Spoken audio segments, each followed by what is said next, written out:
Primetime local news, serving the Lakeland and Midwest regions. With September around the corner, kids will soon be going back to school. But they aren't the only ones going back to school. RJ Smacky has more on a group of rookie Saskatchewan mayors who hit the books in the border city. This week, Lloydminster City Hall was converted to a school of sorts as mayors from around Saskatchewan gathered to take part in the Saskatchewan Urban Municipalities Association's virtual Mayor Summer School.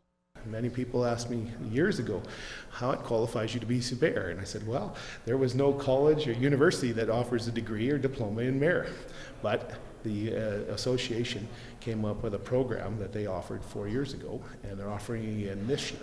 When the event was initially put together, COVID restrictions were still in place, so the event is virtual. But with restrictions lifted across Saskatchewan, Mayor Albers decided to invite first-time mayors to Lloydminster to take the course together. We've all looked at screens for a very long time, and here was an opportunity to bring everybody together, or a number of them together, and we'll share a screen here at the boardroom at City Hall, but it'll give us the opportunity to exchange ideas, discuss challenges that we face as mayors. Mayors from Regina, Melfort, North Battleford, Humboldt, Swift Current, and Warman came together to take part in presentations focused on equipping the mayors with the tools to effectively run council meetings and improve public relations, among other topics. Some of them are brand new to the elected office. Some have served as councillors in their communities and were elected as mayors. So it's going to be great to welcome some mayors to our city and highlight our city and show it off a little bit. When asked about the biggest issues these mayors collectively face, Mayor Albers brought up crime and mental health. One common issue from Regina clear down to the smallest city in Saskatchewan, if not the smallest communities in Saskatchewan, is the mental health issues and addiction issues that we face. We all face crime issues. Policing depends if you have a municipal force or an RCMP force, but addictions and crime are two challenges that raise a huge issue for many communities, and homelessness is a part of that. It's a topic he'll be looking for federal leaders to discuss during the election campaign. For Primetime Local News, I'm Jace Mackey. The Thorpe Recovery Center is getting set to run their Sober September fundraiser next month. Stacey Comer found out more on what is planned. I'm joined today on Primetime Local News by Sarah Fox with the Thorpe Recovery Center.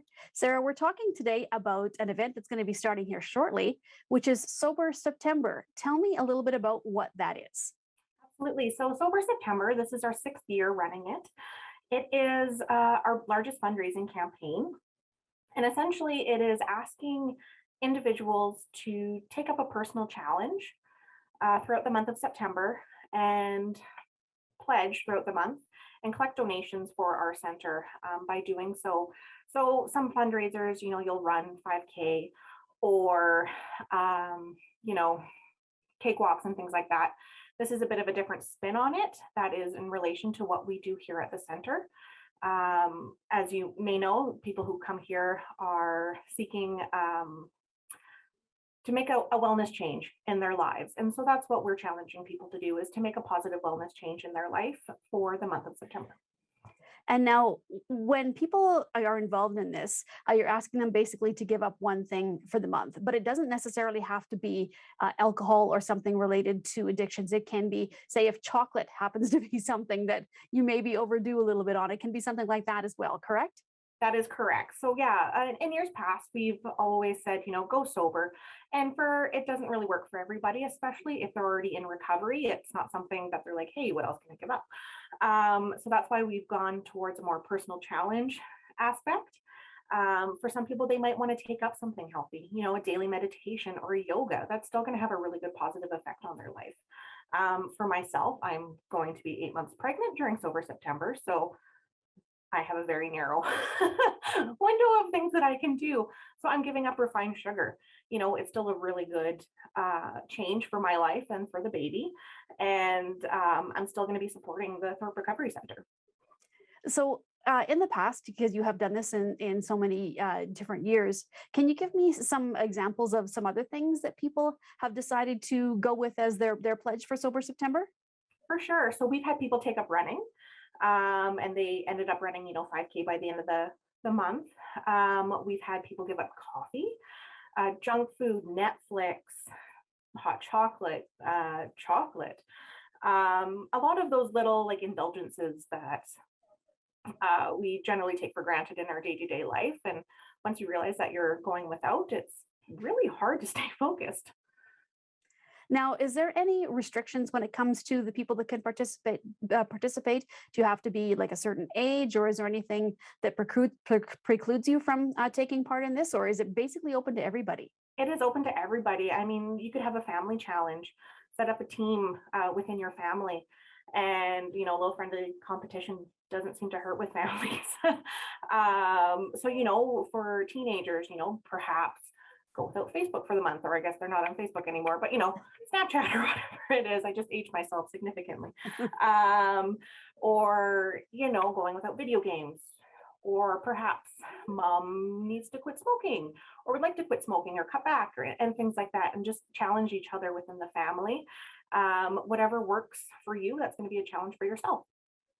So, is there a financial goal, Sarah, that you guys have set as to how much you'd like to raise, or is it basically just anything it will be helpful? I mean, in the end, anything is great. Last year, we had the goal of $10,000 and we raised 15. So this year, I set it at 15, and hopefully we can go greater than that. Is there anything specific that the money raised is used for, or does it go into general programs at the Thorpe? So this year, generally for Sober September, it goes into some capital here at the center. We do have a significant mortgage still for the building, and we always need repairs, maintenance, improvements throughout the building. That helps us focus other funds on the programming that we do. So this will really help alleviate any pressures there. So, Sarah, if anybody wants to be involved with this or is looking for more information, what is the best way to find out all the answers to all of their questions?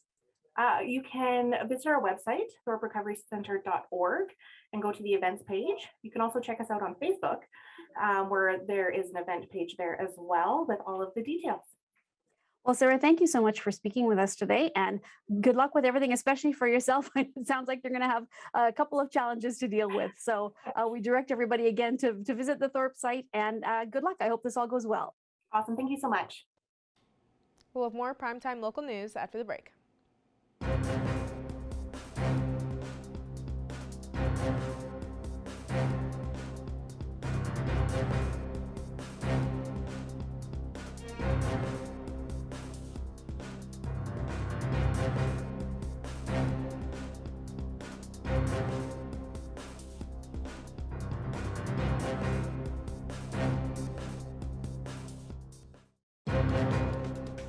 Furniture set and design supplied by Furniture Gallery and Furniture House, downtown Lloydminster.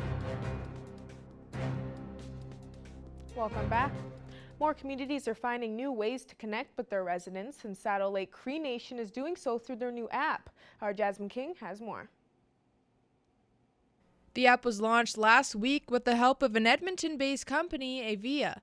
During the pandemic, Saddle Lake Cree Nation was looking for ways to get out as much information as they could, and before the app, they would give out information at entry points into the community.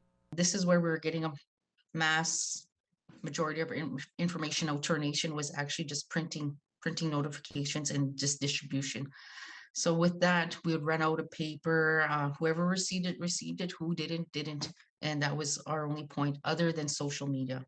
And we are aware that not everybody has social media, especially the older demographic group, like our elders and stuff like that. As Saddle Lake looked for ways to guarantee the residents were getting information, they were approached with the idea for an app, and they knew it would be a good fit. When we were presented from Avia, the app, I really liked the features. It looked clean, it looked simple, easy to navigate. We asked a lot of questions and how this would work for us. I had a young gentleman, Daryl Britton Jr., present on behalf of the nation, and he is from Saddle Lake Cree Nation as well. And he's a sales rep for the app in the company. And so he had an idea of how to make it more personalized for us. The app is available for iOS and Android, with members able to create their own profiles. It is regularly updated with community news, upcoming events, and more. With this app, we could download as much as we can in categories, who we want to reach. We can categorize different groups of people. We can categorize by programs and what they're posting, job opportunities. But I think the major reason was for the emergency response for the nation, what is going on right now, immediate, and to get that out as soon as possible. To find the app, search Satellite Cree Nation on the App Store. We spoke with Canadian country artist Sarah Wickett about her upcoming single releasing on August 27th. We're joined here today for Primetime Local News with Canadian country artist Sarah Wickett, who's releasing her new single called Mama's Boy on August 27th. Thank you so much for joining us today. Thank you so much for having me. Now, what can fans expect from this new single coming out? Yeah, so the single, it's a bit different from some of my older stuff. I guess we'll just get right into it. So I've been really fortunate enough to connect with a lot of Punjabi people through work and everything like that. And even just social media, I've connected with a lot of different people.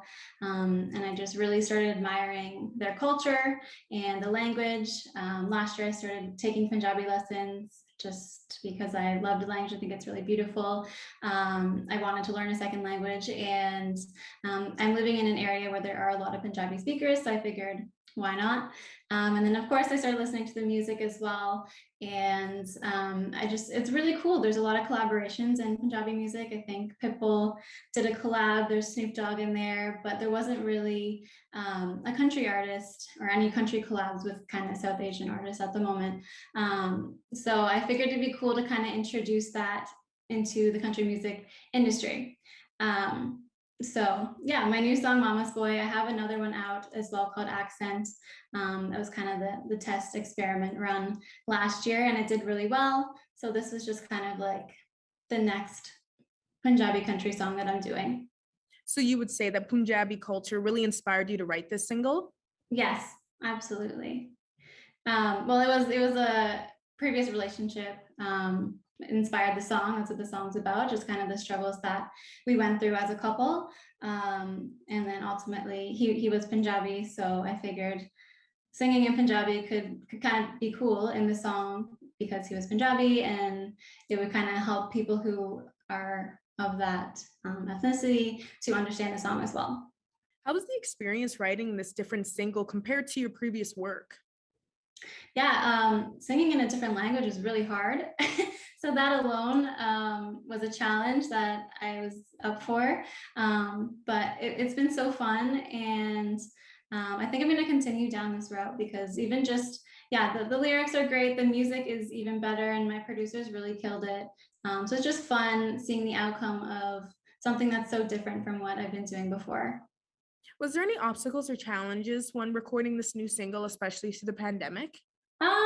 Not really. I mean, my studio that I record at is my producer's house, so we were fortunate enough to be able to still go there with the COVID precautions, of course.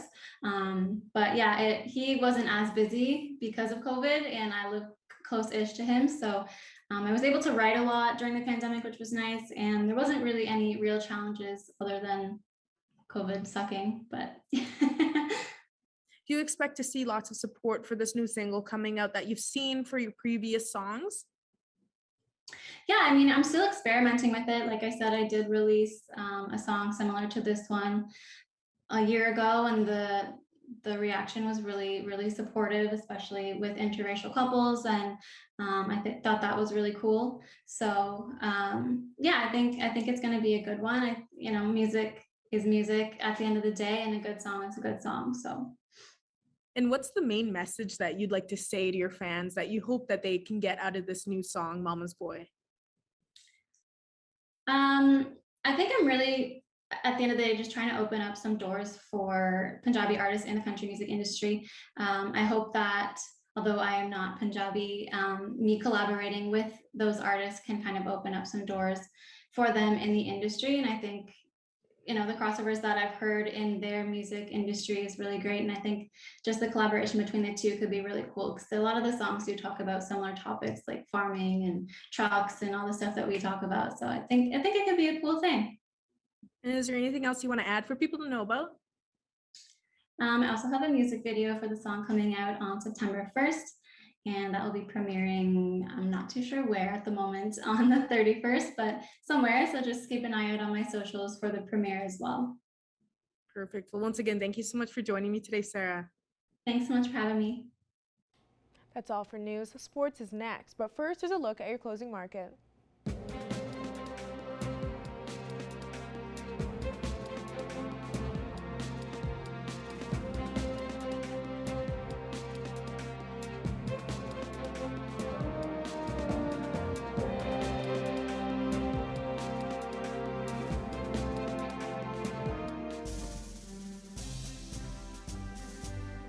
Today's oil prices are brought to you by First General Services.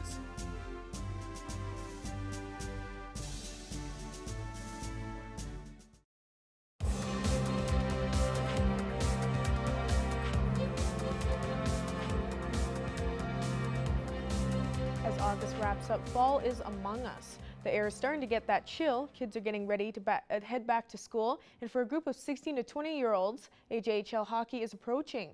Evan Kenny has more on the Lloydminster Bobcats getting back on the ice this upcoming weekend. While it's not the regular season, the Lloydminster Bobcats will be back on Civic Center ice Friday morning to kick off training camp.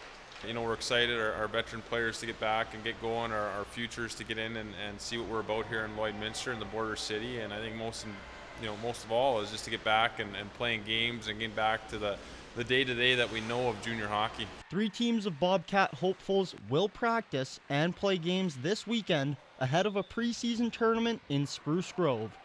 The team's first exhibition game will be September 1st against the Olds Grizzlies. We want to play hockey that's branded to the Bobcat style and play that tough, hard-nosed hockey. And the Civic Center is a pretty tough barn to come into. So that's what we want to see throughout the weekend. And then obviously the skills we've got to take through. We've talked about it many times, Evan, about our offensive side, the building over the two years here. And we've got to mix that in as well. Last season, the Bobcats were put on pause November 26th before having the season canceled on February 25th. 14 players from that team will be returning. I think we still got a really strong core when you bring back 14 of those guys and mix those in. And this year, we're going to see different players in and out, and there's going to be tough decisions that have to be made. And that's what the growing of we talked about the foundation several times over and over again. And we're at a point now where guys are here to earn their spot every day. And I think that's what's exciting too as a general manager. Dubé also added, if fans stop by the Civic Center at any point on Friday, it's most likely that they will see the team in one form or another. The first ice time gets underway at 8:15 on Friday morning. Evan Kenny, Primetime Local Sports. The government of Saskatchewan and Saskanola have partnered to provide a testing program for a widespread canola disease. Our ag reporter Jillian Code has the details. Today on Primetime Local News, we're talking about blackleg, which is a disease that impacts canola plants. I'm joined today by Doug Heath, who is a research manager with Saskanola. So Doug, what can you tell me about blackleg? Blackleg's a fungal disease that comes from canola stubble from the previous canola crop. And so that fungus releases ascospores in the springtime, and those travel through the air, usually a short distance to new canola seedlings. And the important yield robbing aspect of blackleg happens early in the season when those spores infect on the cotyledons or the first few true leaves of the plants. And just how prevalent is this disease? You can find blackleg just about anywhere in Saskatchewan at some level. Usually it's not at a high incidence level, but depending on the year, it can cause problems. And so you guys at Saskanola have partnered with the Saskatchewan Government Ministry of Agriculture for a blackleg testing program. Can you tell me about this? Yes, so new for 2021, Saskanola is partnering with the Sask Ministry of Agriculture to promote a free testing program for registered canola growers to test for blackleg races in their fields. And so this is important because if farmers grow the same varieties or similar varieties that have the same major resistance genes towards blackleg every year, then that can cause selection pressure in their fields and allow different races of blackleg to build up in their fields. And then, so over time, after several canola crops, that could end up being decreased yields due to these new blackleg races overpopulating in the field and taking over. And those new races that weren't there before or were there at low levels, they can potentially overcome the major gene resistance that's in their favorite varieties. Yeah, I was going to ask about genetic modification with canola seeds. Are there varieties of canola seeds that are resistant to blackleg? Most canola varieties on the market nowadays are at least labeled as resistant or moderately resistant to blackleg, and that means that it's resistant to some, but not all races of blackleg. And some seed companies take that labeling a step further, and there's a new lettering classification of blackleg races. So as an example, a lettering system from A to G, where each letter represents one major resistance gene that provides resistance to a specific blackleg race. So yeah, so another important step to manage blackleg is with the proper, at least a 3-year rotation, because there's research to show that with a 2-year break between canola crops, that allows the previous crop's canola residue to break down over those 2 years. And it's actually the canola residue that is the source of the blackleg inoculum for the next canola crop. That was all the questions that I had. Are there any other aspects of blackleg that you think are important to touch on? I also wanted to mention that through the canola agri-science cluster, there's been some research that's allowed the development of a new blackleg yield loss calculator. And so that's been updated this year as well to modernize the calculator so that it's based on modern canola hybrids. And so that can be found at canolacouncil.org/calculator. There's a bunch of good canola tools that farmers can use. And the yield loss calculator will just provide you with a good estimate of how much yield you are losing due to blackleg. And I'm sure that test could also act as a reminder for farmers to, keep rotating their canola seed as they do with other rotations. Doug, thank you so much for joining me today, and have a great rest of your day. All right, you too. All right, take care. Thanks a lot. Now let's have a look at your egg prices.